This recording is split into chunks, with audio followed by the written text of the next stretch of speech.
Well, Paul, I have a concrete plan to kickstart the economy and help the middle class. We're going to invest in infrastructure. We ask our municipalities and local governments to assume 60% of the cost for infrastructure with only 8% of the tax base. That's not going to work.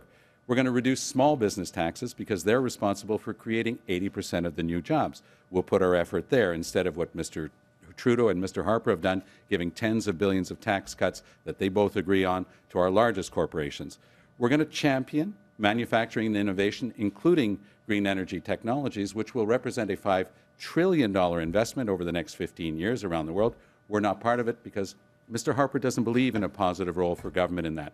And we will help the middle class because it is good for families and it's good for the economy with $1 million, $15 a day, quality childcare spaces across Canada. Now, the challenge that we're facing right now in our economy is actually about creating growth.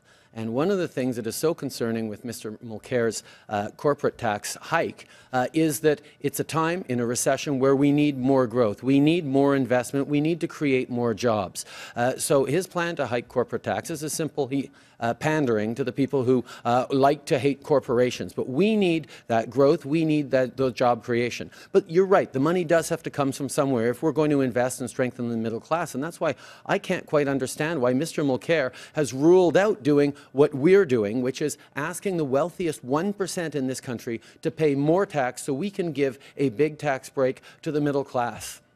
Well, the real question is, after those tens of billions of tax cuts for the richest corporations, where are the jobs if that's such a good plan? On the question of personal income tax increases, we are firmly opposed to them. Look at a province like New Brunswick. They will have a tax rate of 58.75%. Now, New Brunswick doesn't have a medical faculty. How's New Brunswick going to be able to attract and retain top-level medical doctors when they're going to be told, oh, by the way, our tax rate is now going to be close to 60%. We think that Canadians are paying their fair share. Canada's largest corporations are not paying their fair share. And yes, the NDP will bring up their taxes slightly.